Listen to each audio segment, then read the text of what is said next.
My name is Joober. I'm a psychiatrist and professor at McGill University. I practice psychiatry at the Douglas Institute, and I'm the director of a clinic that is dedicated to early psychosis, where we receive young people who are suffering from their first episode of psychotic disorder, and we try to help them for the first 2 years.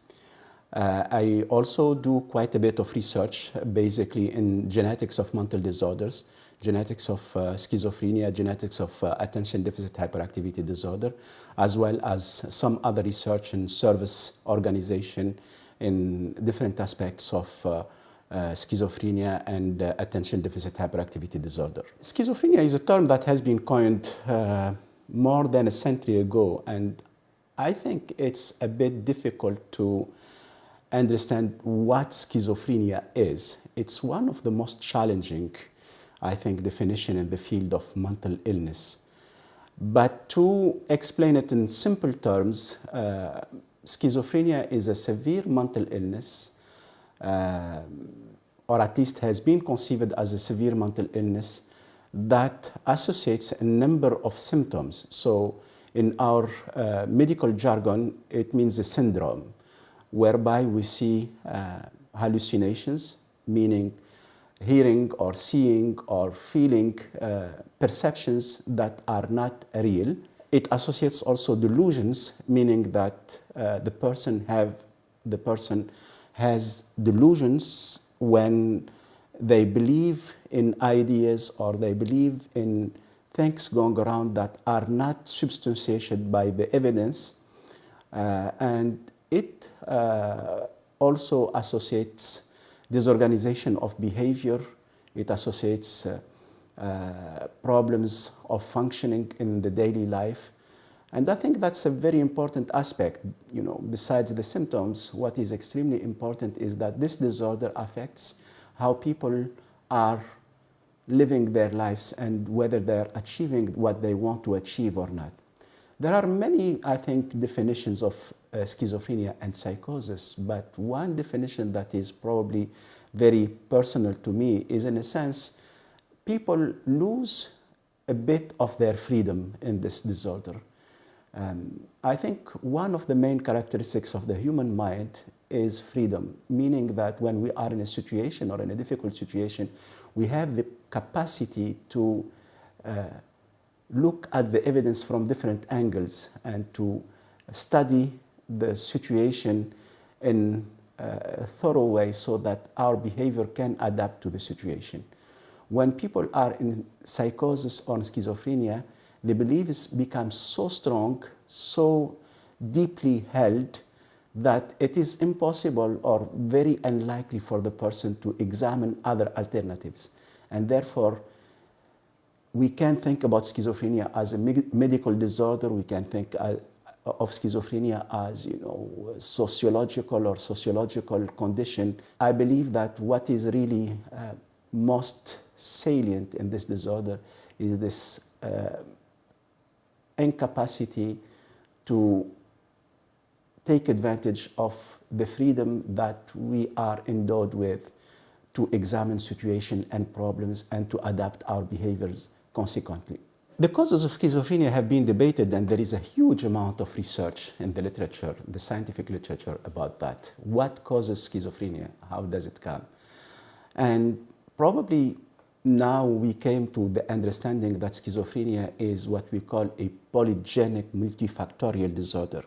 What does that mean? It is basically a condition that is related to our genome, to what we inherit from our parents as genetic composition, but also the environment plays an important role in schizophrenia. When we say it is genetically, at least, determined in a substantial way, we talk often about what we call heritability, to what extent our genome contributes to schizophrenia, and we come often to the number of 80% of the determination of the disorder is probably related to genetic factors. But in the same time, what has transpired in the last 30 years of research in genetics is that there is not one single gene that, when mutated, is causing schizophrenia. Rather, we have thousands of variants in our genome that makes us susceptible to schizophrenia. So what we can say in a sense that each one of us has thousands of these variants, and it's a matter of threshold. If we have a lot of these variants, then we are more susceptible than if we have less variants. So no doubt that genetic factors play an important role, but that role is not deterministic or causal in the classical sense. It's not like Alzheimer's disease or some forms of Alzheimer's disease or Huntington disease, meaning that you have one mutation in one gene and then you have the disorder. It's rather very complex from a genetic point of view. From an environmental point of view, again, we didn't identify one single environmental factor that can cause schizophrenia, but there is a myriad of factors that have been associated with an increased risk for schizophrenia.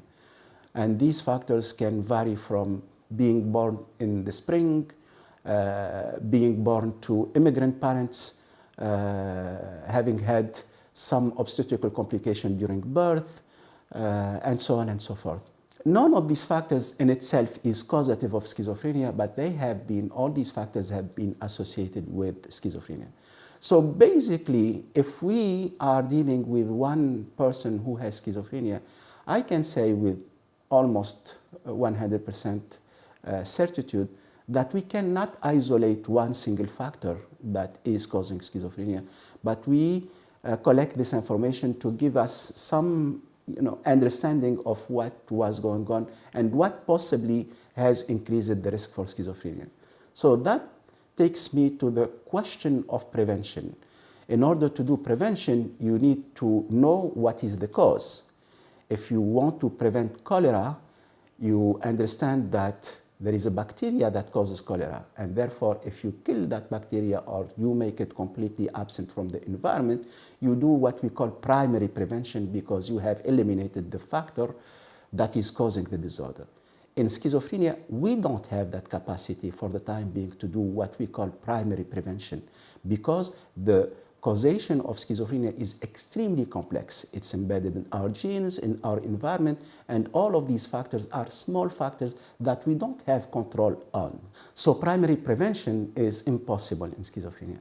Now we have another level of prevention which is called secondary prevention, meaning if we can identify people who are potentially at very high risk to develop schizophrenia, then we can probably intervene early on when they have not been exposed to other proximal risk factors to prevent the happening of the disorder. So for example, I can give the example, if you know for sure that you have a very high risk for diabetes, if you control your diet, if you exercise, you might delay or you might completely prevent the occurrence of diabetes. For schizophrenia, we probably are not yet there in terms of secondary prevention, again, because it's very difficult to predict who is going to develop schizophrenia, even if both parents are affected. So we say that it is a genetic disorder, but even when both parents have schizophrenia, the risk for the person to have schizophrenia is about 50%, 45 to 50%.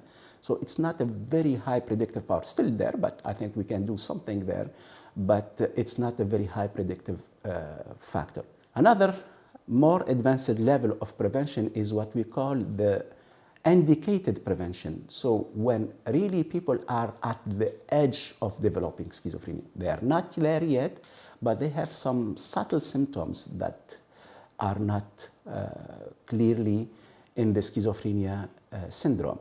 So, for example, if some people start being a bit suspicious about what is going around them, if they hear whispers from time to time and they turn around to see whether someone is talking to them and they don't see anything, if they have some problems in functioning and organizing themselves, especially if this inflection in their functioning happens, in a previously well-functioning person, then we say that these persons are at very high risk of developing psychosis. And maybe an intervention at that level can prevent psychotic disorder. Psychological intervention, support, and so on can reduce the stress and probably prevent the conversion of that high-risk state into an established psychotic disorder. There is a lot of research that is being done in that field for the time being, but I think we need much more evidence to confirm that we can do what we call indicated prevention in psychosis. The fourth level of prevention is what we call tertiary prevention, and that's when the disorder is already declared, but we want to minimize the effects of the disorder on the person. So again, I will take the example of diabetes. Someone has a high glucose level when fasting, and the diagnostic of diabetes is already done. What can we do? At that moment, what we can do is introduce medication, is introduce good life habits, good hygiene, diet, exercise, to minimize the effects of the disorder on the person. That's exactly what early intervention in psychotic disorder does, and that's what these programs that we see in different places, like our program here at the Douglas Hospital, do. So the main purpose here is really to treat as early as possible, to support the family, to support the patient, to understand what is going on, to give psychological intervention, to give family intervention, to propose medication, to control the symptoms, to help the person recover. I think the word recovery is extremely important in this context because, as I said, psychotic disorders tend to be chronic, and basically when they happen, there is a lot of learning that has to happen for the patient and for his environment. First of all, understand what is going on. Second, probably get some what we call insight to understand the symptoms, their connection to the life of the person, their connection to the environment, how they affect him, how they affect his family, how they affect the functioning of that person. And there is a lot of work that needs to be done in that early phase of psychotic disorder to do what we call the tertiary prevention and to help patient recover. So I think the term recovery is also an extremely important one because recovery is not remission. It's not the fact that you don't have symptoms that make you a recovered person. I think recovery is a personal process that people who have psychotic disorder need to go through. They need to learn what is the disorder. They need to learn whether medication helps them or not. They need to learn what are the side effects of this medication. They need to assign probably other meanings to their lives. They need probably to adjust their expectation. They need to probably even use their psychotic experience to give more meaning to their lived experiences. So it's a complex process. I believe that every person who has psychotic disorder or schizophrenia go through that process in a very individual level. And us as care provider are here to help these persons to go through that process of recovery. I think that one of the characteristics of psychotic disorder is when people are in acute phases of delusions or hallucination, it could be extremely painful for them and extremely painful for their families. That's because the beliefs are so deeply rooted and the convictions are so strong, sometimes in ideas that are not compatible with the reality, that they might have very strong consequences on the life of the person. They can also be accompanied with anxiety, with fears that could be so strong that the person can act and harm himself or harm others. So it is very important to intervene in these phases of acute psychotic episodes. Another idea that I would like also to transmit is when we are talking about psychosis, it's not at all a homogeneous condition. As I said earlier, the determinants of psychosis are so variable from one person to the other that there is absolutely no one person that shares exactly the same causes or the same risk factor than the other person who is affected with psychosis. Therefore, we see a huge variety of psychotic disorder. Each person has his own psychosis, and therefore the treatment needs to be extremely personalized and worked out with every patient and every family. I think in that treatment we need to be very careful to respect the choices of people, to propose to them and to help them.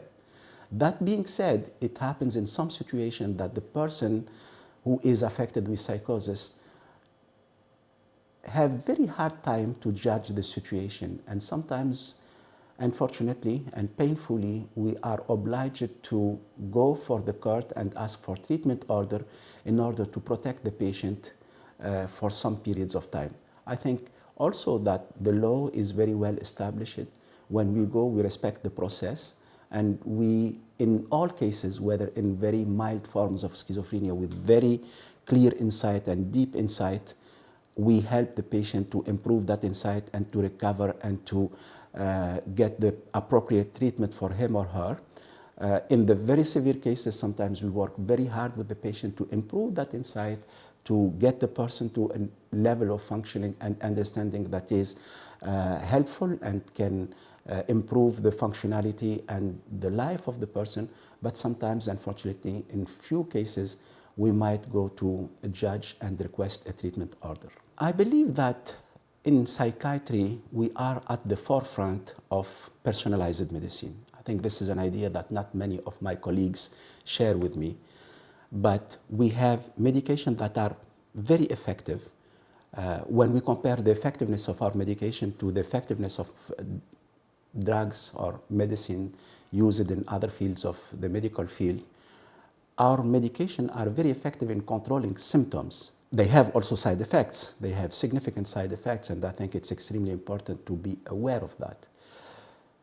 So that's one part of the treatment that we provide. But I think the other part of the treatment that we provide also to people is really the education, the process of going through a difficult period in their lives, the information that is provided to the families, the psychological intervention that is given to patients in order to change or modify their behaviors, the peer support that could be provided in different services, peer support for patients and peer support also for families that are essential.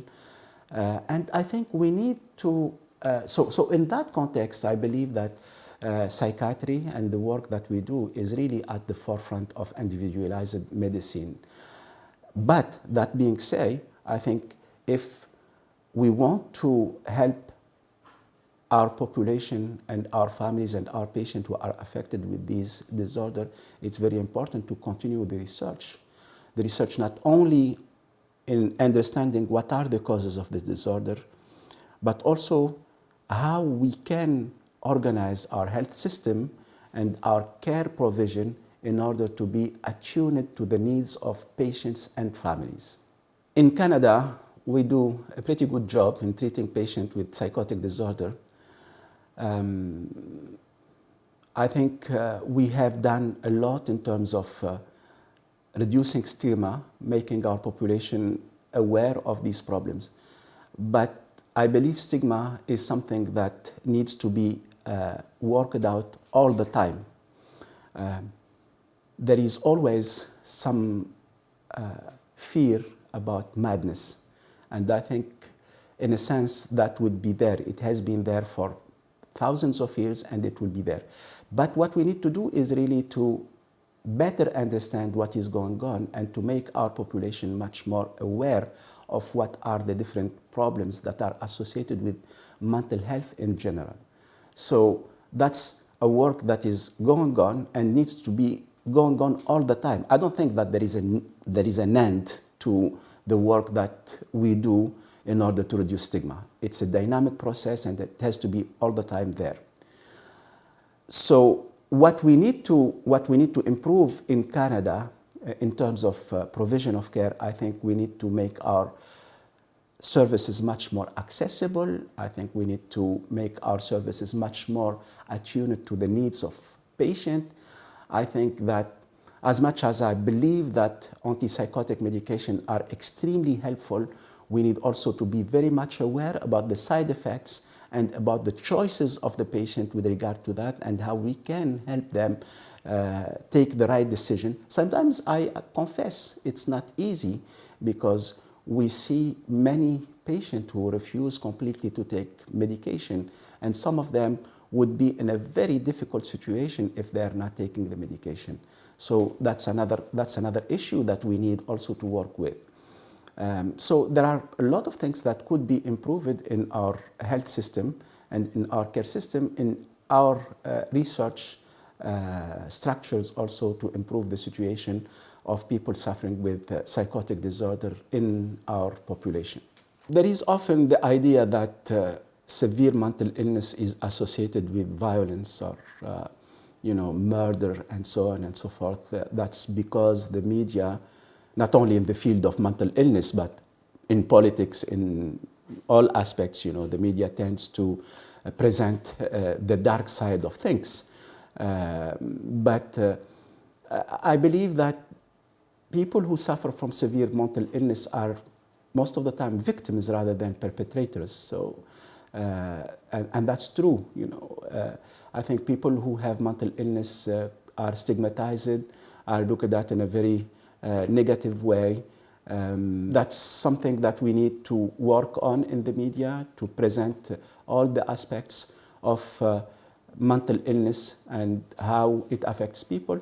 But also there are some good aspects sometimes for psychotic disorder. I know many young people who have experienced psychotic disorder, and they come out with positive outcomes and positive outlooks when they recover from psychotic disorders. No one is prepared when something happens, something negative or some diseases happen in the family. It's a process of adjustment and it's a process of learning. When you have a young man or a young woman in your family and all of a sudden you see that the behavior becomes not the usual behavior that you have observed, when you see that changes are very important, when you see that discussion become heated, when you see that sometimes odd ideas are there, no one is prepared, and it's very difficult to know what is going on. I think for some people who don't know much about mental illness, it could be completely bewildering to be in that situation. So the help that we need to provide to families is very, very important, and it's part of what we need to do. We need, first of all, to inform the families. We need to support them. We need to give them the information, and oftentimes also we need to be intermediary between the family and their loved ones. And that also can be extremely variable from one family to the other. I can give some examples on how the dynamic could be very much modified by this disorder. You can have one patient who basically have these hallucinations or delusion, but that does not affect his relationship with his parents. But if you have a delusion that, for example, the patient believes that his parents are not his parents or are false parents, that can have tremendous consequences between patient and parents, and the dynamic of the family could be very much disturbed by this kind of situation.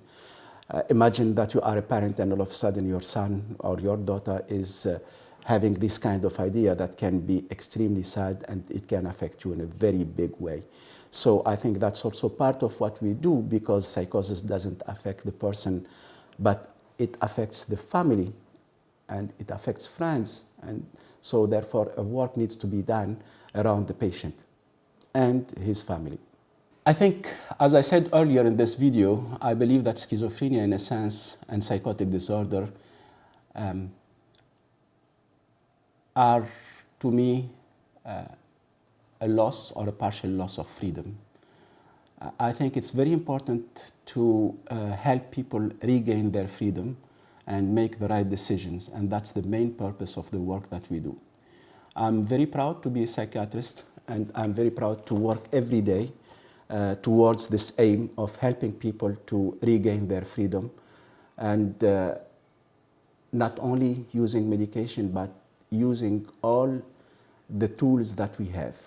The major tool that we have is relationships, is genuine, authentic relationships. We need to engage with patients, we need to engage with family, and we need to work with them very closely. Sometimes it's difficult, but that's what makes this job very rewarding.